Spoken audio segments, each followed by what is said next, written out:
Good morning, Bucknutters. It is Tuesday, December 31st, 2024. I am Dan Rubin. This is the Bucknuts Morning 5 and Change. You've made it through another year. Congratulations to everybody. Your reward, the first day of 2025, will be an epic battle between Ohio State and Oregon in the Rose Bowl. We're going to get to that. It is Rose Bowl Eve. I'm going to be joined by the dynamic duo, Bill Kurlick and Mark Porter. But first, I've got to let you know about our sponsor. Are you going to a New Year's Eve gig tonight? New Year's is one of those, you could start pre-gaming before the sun goes down, and you'll be going all night. You know what that means? You need some extra odor work, and that's where Mando comes in. Whole body deodorant. Created by a doctor who saw firsthand how normal BO was being misdiagnosed and mistreated, clinically proven to block odor all day and control odor for up to 72 hours. That sounds like someone who needs to be ready for about 36 hours, partying, Rose Bowl, parade, celebration, everything like that. Baking soda free, paraben free, clinically proven to control odor better than a shower with soap. And here's what's great. I got a starter pack for you, perfect for our new customers. It comes with a solid stick deodorant, cream tube deodorant, 2 free products of your choice, and free shipping. So as a special officer, I have no idea what that means. A special offer for our listeners. New customers get $5 off a starter pack with our exclusive code. That equates to over 40% off your starter pack. Use code shocker Bucknuts. The code is Bucknuts at shopmando.com. Smell fresher, stay drier, and boost your confidence from head to toe with Mando. All right. This always boosts my confidence to have these guys in here. Gentlemen, we tend to focus on recruiting and the portal and such here, but you know what? It is Rose Bowl Eve. And it is just about the most epic battle of the 4. We're not going to talk about the irrelevant bowl games that go on today. Bill, you've been doing this for quite some time now. This is about one of the more high-profile events you'll get to see the Buckeyes in. What is your vibe heading into this game based on everything that's happened, based on the first game at Oregon, the loss to Michigan, the dominance over Tennessee? Where are you with the Buckeyes on this Rose Bowl Eve? Well, I think excited. I think all of us are looking forward to this game tomorrow, and I think we all hope that more along the lines of the Ohio State team showing up like they did at Tennessee, because if they do, I think it's going to be a great game, and one that Ohio State absolutely can win. To me, it really hinges much on how well they can control Oregon's quarterback, Dylan Gabriel. And if they can do a reasonably good job on him, I think they're going to be in good shape. Obviously, Oregon put up almost 500 yards of total offense last time, 496 or something like that. Ohio State wasn't far behind. They were like 468 total offense. So as a number of recruits have said to me, and I've talked to a lot of recruits about this game, going to be high scoring. I don't think there's any question. I don't think you're going to see a 17-14 game. So you're going to kind of have to outscore them, and hopefully Ohio State can do that.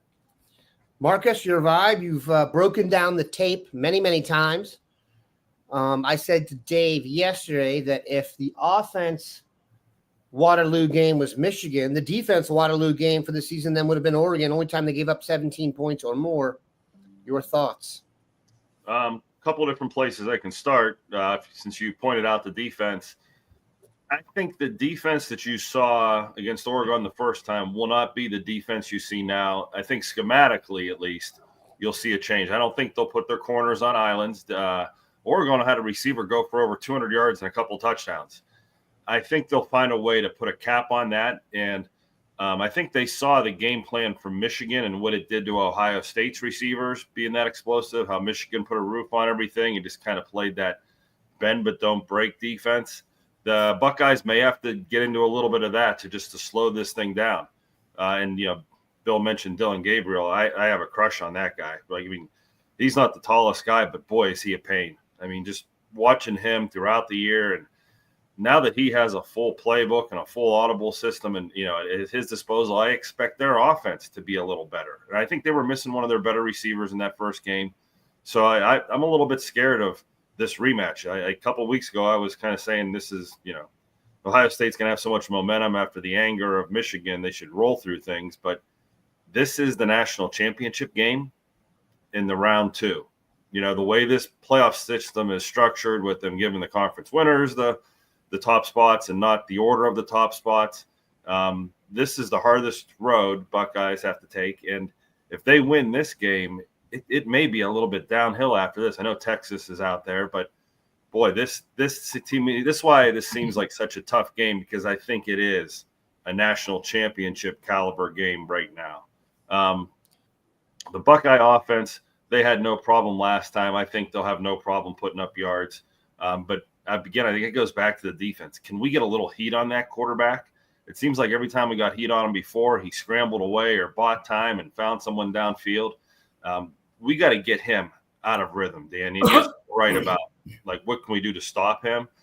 I don't know if we're going to go to those all-out blitzes or we're going to try to throw different looks at him and rotate coverages, but he can't get comfortable. If he's comfortable, we're in trouble. And then I think our running game is going to show up more than we think. I think we're getting ready to just throw the heck out of it. I think we'll get some runs in there and some big plays out of those guys. But it's going to be a hard one. I mean, this is like field goal stuff in the fourth quarter or whoever gets the ball last type stuff. This really could be a tight game. Like I said, this is the best matchup of the year right now.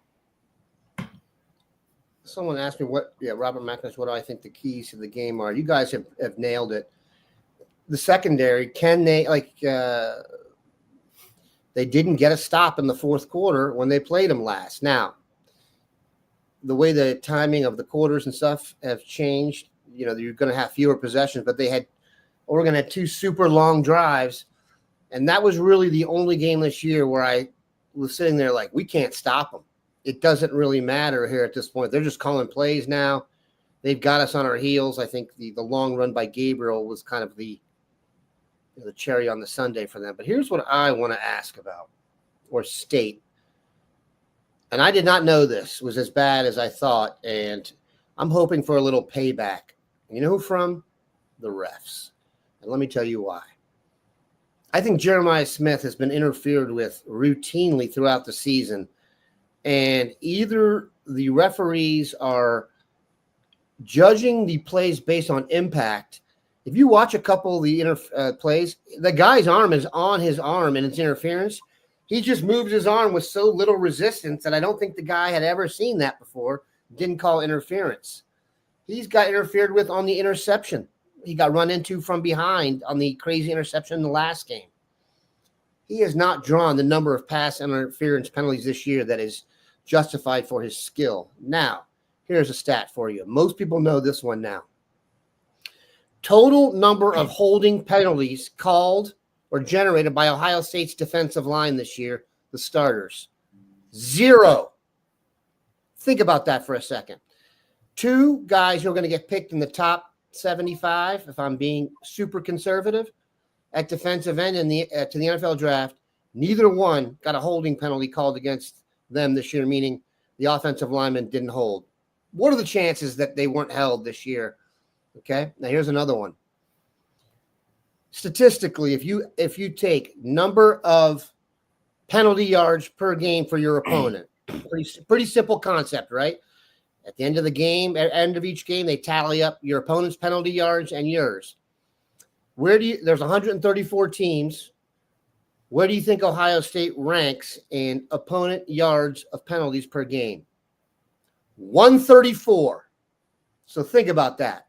Ohio State has pretty much unarguably or inarguably, I don't know which word I should use there. You English majors can hop in the chat. one of the most talented rosters in college football yet. And you usually get penalties in football and basketball when the other team is more talented and you're kind of hanging on, having to clutch and grab a little bit. Somehow, the opponents of Ohio State going up against the most talented team in the country have played the most disciplined level of penalty-free football that exists. Now, that is some BS, okay? Because we all know that. If you play basketball and you are outclassed, you will be in the foul, you will be in the bonus. The other team will be in the bonus quickly. The idea that Ohio State is 134th is a joke. So what I am hoping for is some karmic payback. I want to see at least 2 PIs for Mr. Smith. I want JT and Jack each to get a holding call. I want people to be complaining that there's a conspiracy that the TV stations want Ohio State to move into the next round to play Texas. I want that to sound, I want it to be egregious. I want some payback. Now, I don't think that's going to happen. But what do you guys think when you hear the numbers like that? Do you think coincidence? Do you think luck? Your thoughts on the refs, and am I right or am I just crying? Bill?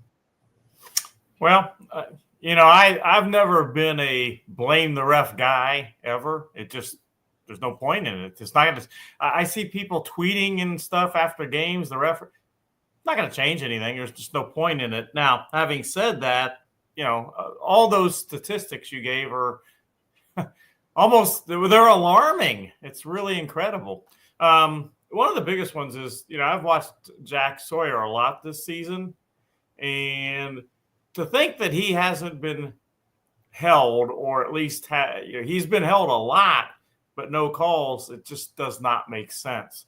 Now, also having said that, in bigger games, if anything, most people, and generally speaking, it seems like the referees will just let them play.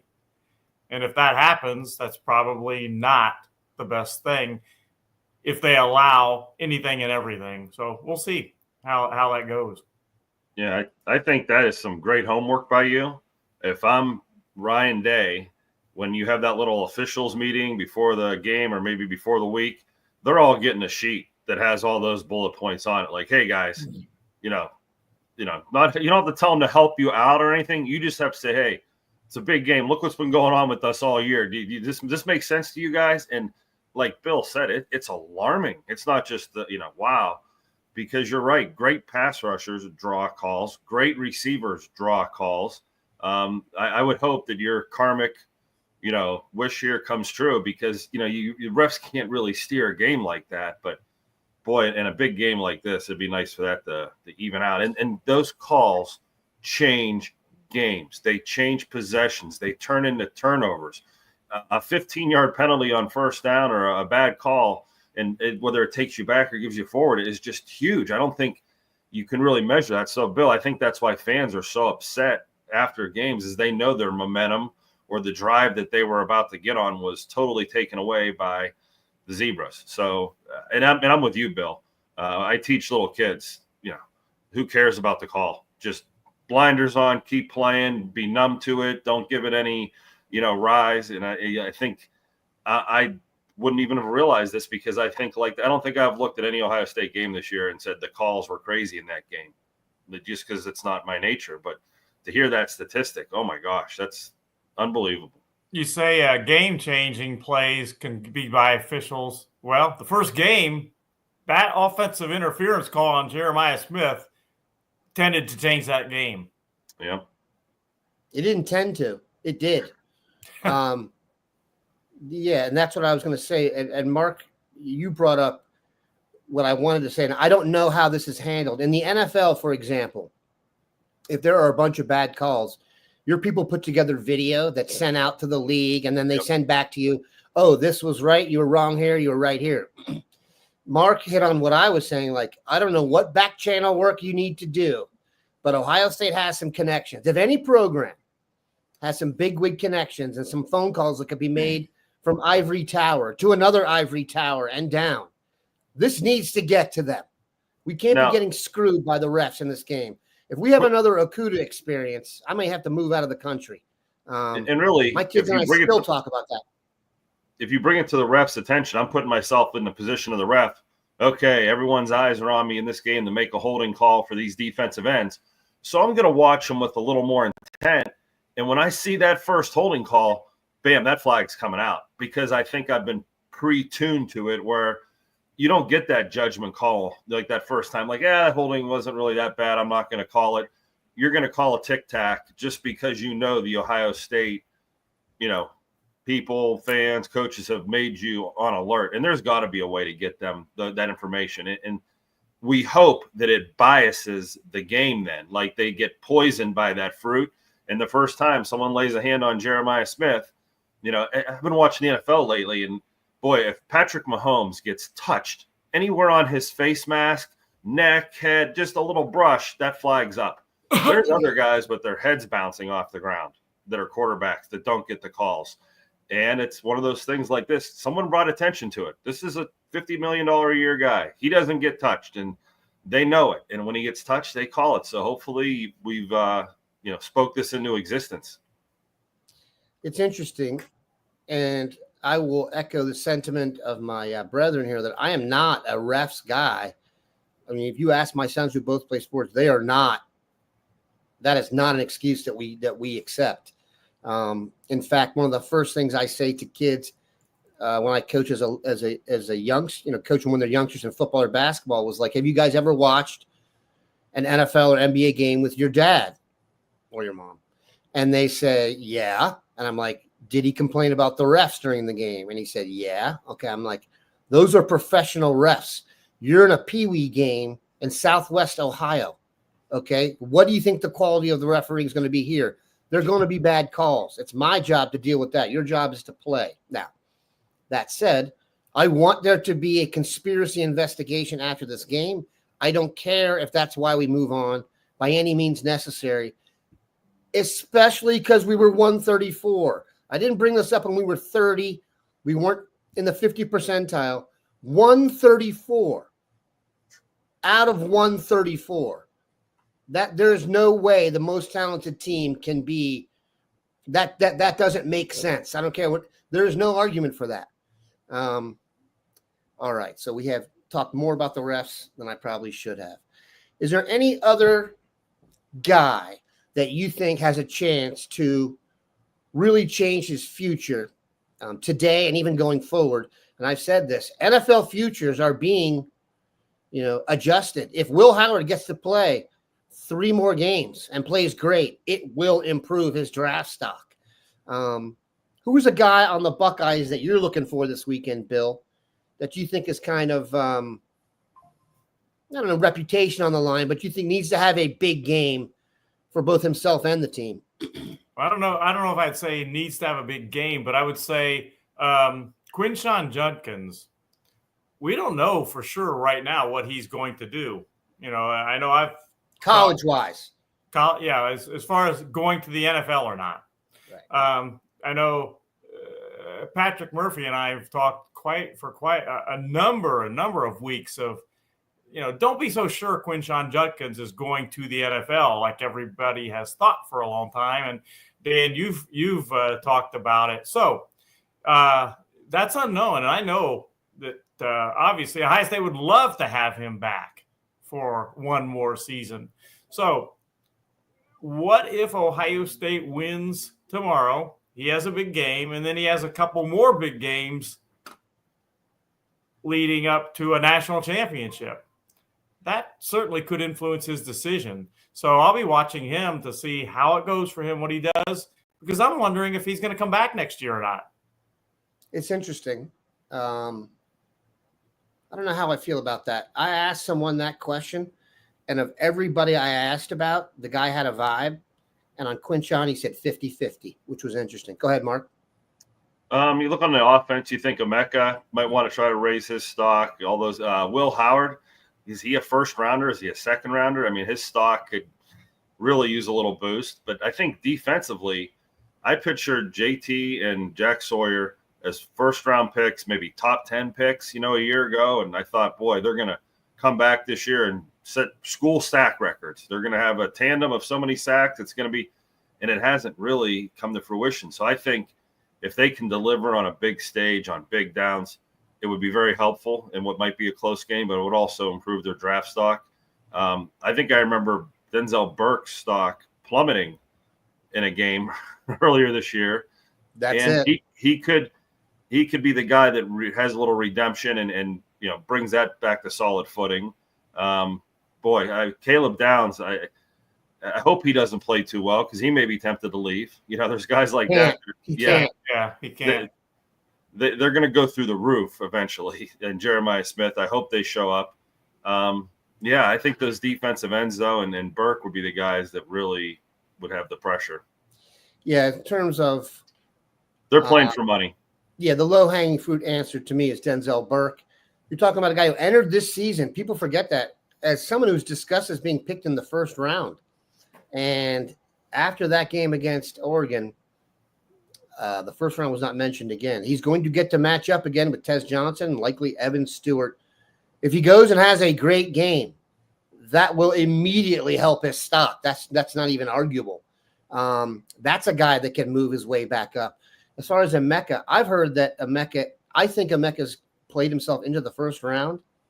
I think he's a top 20 pick right now, but we shall see from there. Right now, the guys you're hearing most first-round buzz about when it comes to Ohio State are Josh Simmons, believe it or not, injured. Many people think he would have been the first tackle taken had he not gotten injured. Emeka are most mentioned, and then you have some of the other guys get thrown in there occasionally. Jack, JT, Tyleek, Donovan Jackson. But I think really the two guys you're looking at right now are Josh Simmons and Emeka Egbuka. All right. We are all, I assume you guys are picking the Ohio State to win. No one would come on this show and pick them to lose. Bill, do you have an idea of a score in your mind of what you think could go down? I kind of ambushed you here, but that's what we do. High scoring. As I said earlier, I don't think there's any doubt about that. It's not going to be 17-14. I think it's going to be somewhere in the neighborhood of 40-37 type thing, 42 to 38, maybe something along those lines. I expect a lot of scoring. I just can't see Dylan Gabriel getting shut down the whole game. I just cannot see that happening. And by the same token, I can't see the Oregon defense shutting down Ohio State. And getting back to, I was going to mention Denzel Burke too on the second round, as both you, Dan, mentioned and Mark mentioned. Went back to a short story when he was being recruited. I was talking to somebody at Ohio State and, kind of about the cornerback board, Denzel Burke's senior season, how Ohio State's cornerback board looked. And the person brought up, wasn't the top guy necessarily that everybody thought was going to be on Ohio State's board, but the person brought up, I really kind of like Denzel Burke a lot. And he has turned out to be that person liking him. Turned out to be a good thing because Ohio State ended up grabbing him out of Arizona. He's turned out to be a very good cornerback for Ohio State. Unfortunately, he didn't have a great game against Oregon, so I'll be interested to see how he does. Marcus, you got a number for us? I think I always have this theory: two great offenses meet, and the clock runs a lot, and so the score might not get as high as you think. More like maybe 31-28 or something, or somewhere. I'm worried it's going to be close, and it's really hard to want to feel good that you're just going to, boat race this team. I see 45-20, and I see all these big margins of victory. I don't see that type of game as a national championship type game. I see two heavyweights going blow for blow, and it's about big plays. And let's get this defense to make a few stops and give us that possession or 10-point lead. I think you may have that, but it finishes close. My prediction for the score, obviously I'll pick the Buckeyes, will be in the staff roundtable that comes out later today. Brian Emerson echoes my sentiment, and I appreciate it. Like Dan said all year, no turnovers, we crush. And I realize that's kind of like a statement of the obvious, but it's also because I really do think they have the best players. So if it's an equal number of possessions, you should win. If we don't give anybody a short field, we should win. Now, seeing what we saw last time and the fact that, the game ended with an inability to stop them, if it picks up like that, the first day of 2025 won't be as glorious as thought, but we are optimistic. All three of us are picking a W. I would really love for them to get off to a great start. That would be tremendous. I'm not sure Oregon has really been put in a position where they had true fear this year. We went up on them a couple times. I know Boise State gave them a little bit of a run, but how are they going to feel on a big stage down 10 or 14 points? Let's see Dylan Gabriel, carve it up when they know the pass is coming. So would love to see it. All right, let's take some of your questions here before we get out of here. And before we do that, Bill, let's kind of bring people up to speed on the transfer portal because we are in uncharted waters. Theoretically, Bill, the transfer portal is closed. And as you informed me before the show, it will reopen April 16th and last through April 30th. However, when the teams that are still active, so your Elite Eight here, as it were, 4 teams will lose this weekend. 4 teams will have their transfer portal open for 5 days. You saw the craziness that went down in Tennessee after theirs.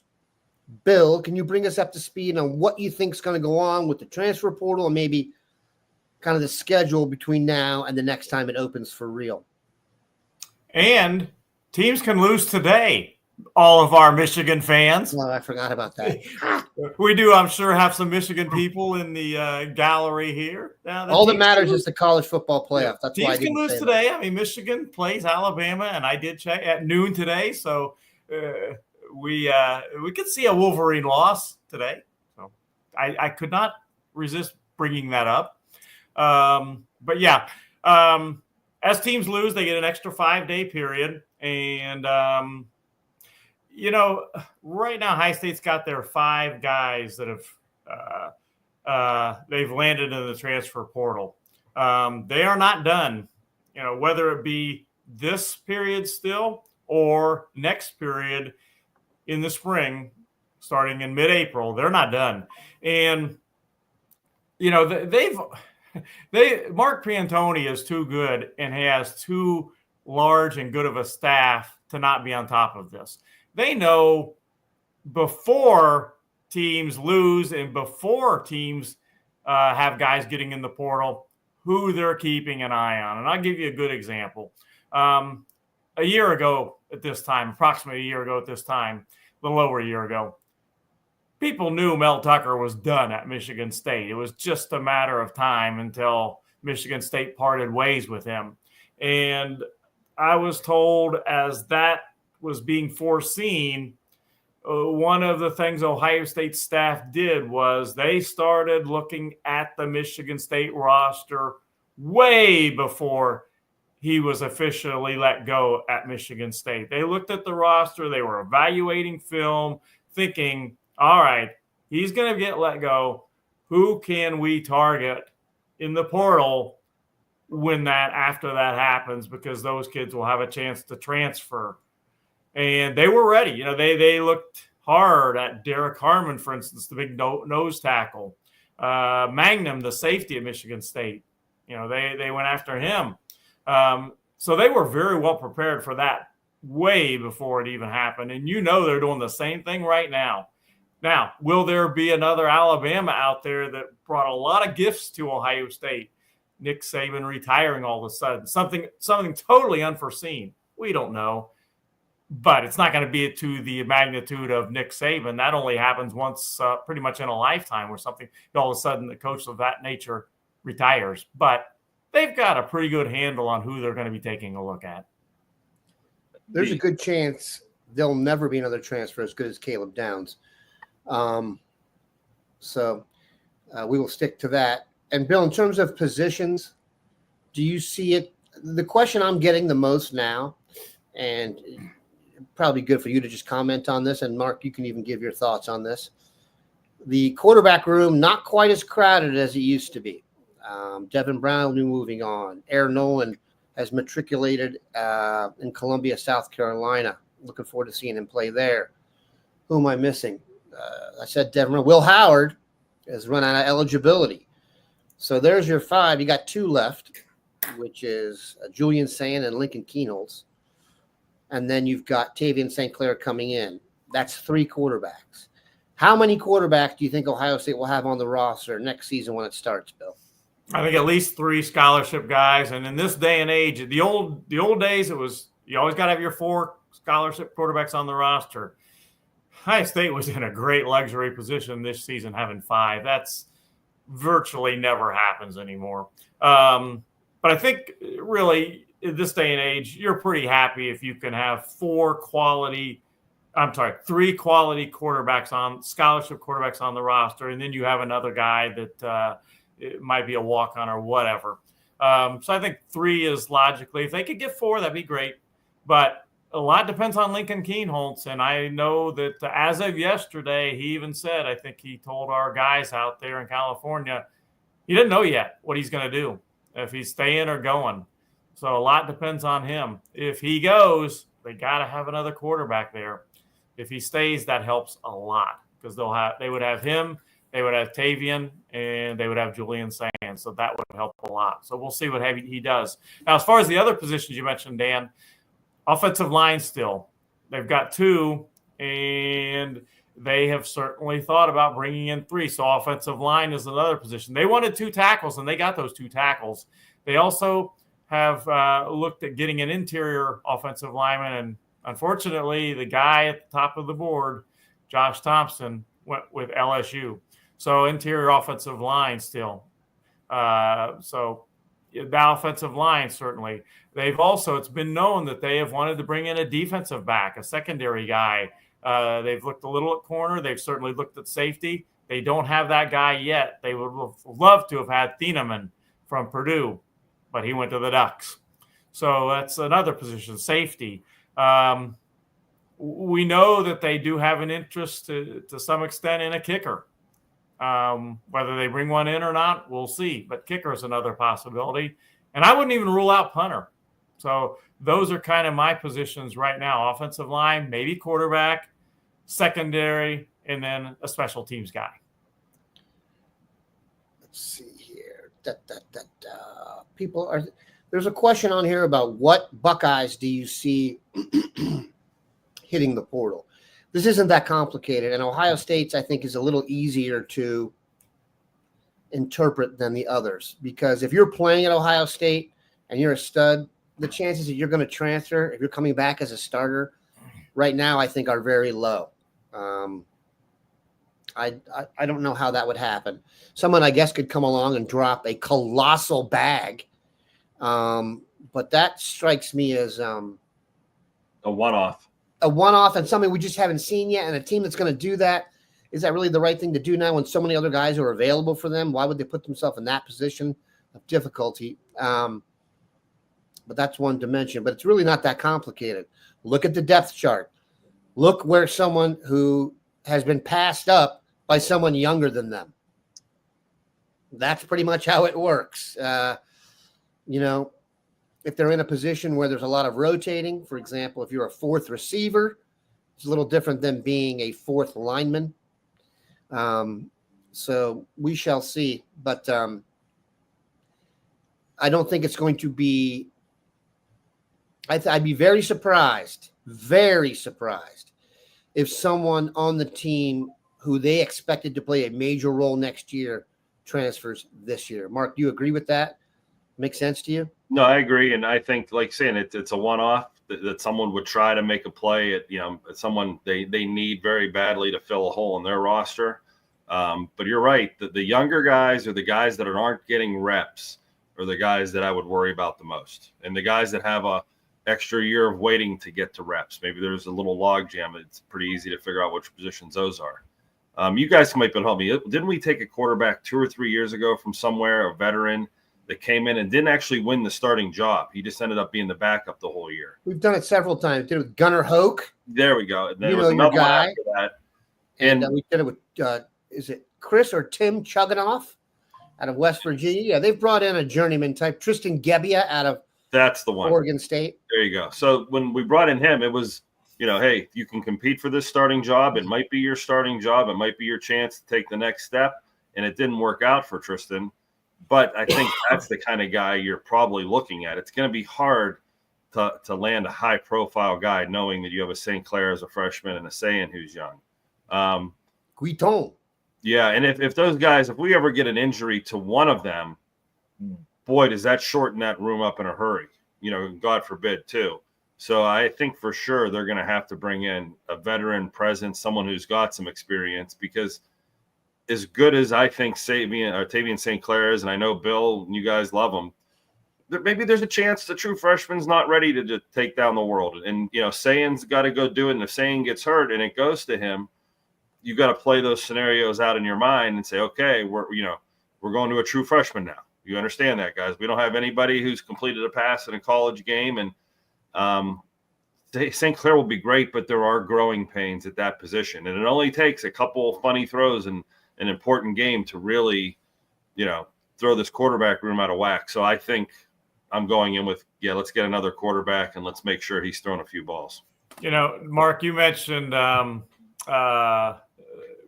guys coming in, and Dan, you mentioned, what the depth chart looks like and all these guys do. I was talking to one of the Ohio State early enrollees a couple days ago. He's going to be getting on campus, starting his high state career. And he said something that was really pretty mature of him. He said, I know once I get to Ohio State, I got to get better every single day. He said, it's not like high school. They're not going to bring in somebody in high school that's better than me, that's going to take my spot. But at Ohio State, he said, I know I'm going to have to get better every single day because they're going to try to bring in somebody better than me every single recruiting class. And basically he was talking about being recruited over. He said, I know I can be recruited over just like that if I don't get better every single day. So he said, that's my goal. Go to Ohio State and get better every day so they can't recruit over me. Whoever that source is, Bill, I'm a big fan of his. I just want to let you know that. I don't have any idea what you're talking about. I could guess, but one of Ohio State's 2025 signees, early enrollees.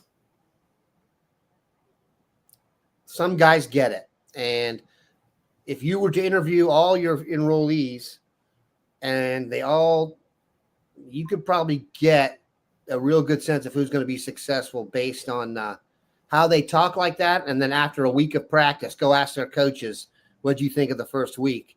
Because they're going to get, I don't know how much the hitting is. What I was always told is like for a lineman, it's not the other lineman.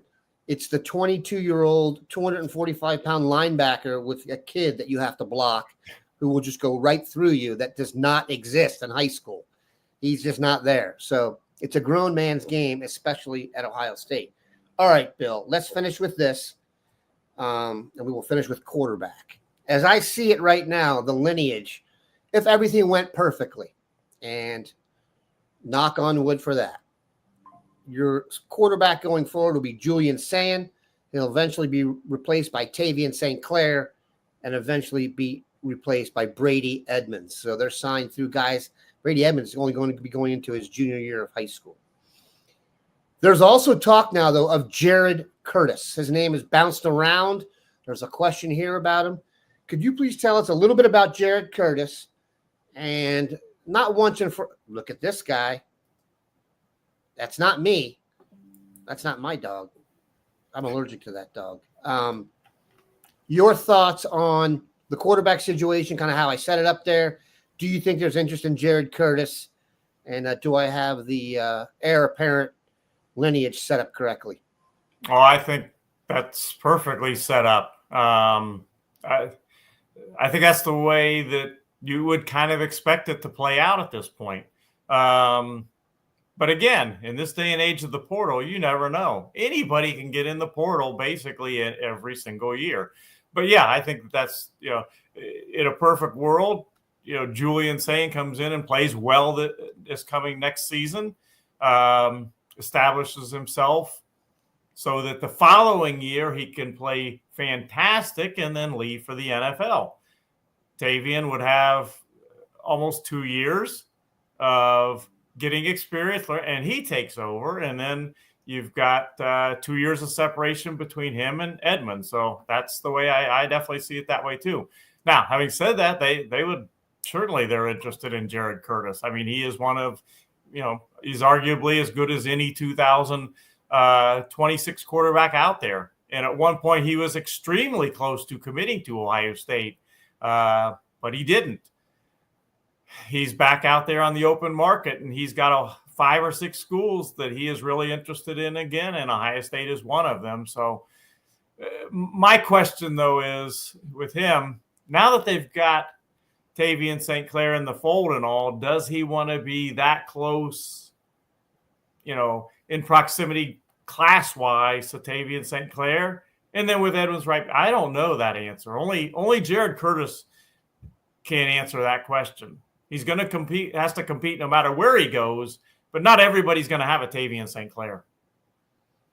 I don't know this. I'm completely just speculating, but I would imagine if Curtis committed, that would affect Brady Edmonds' commitment.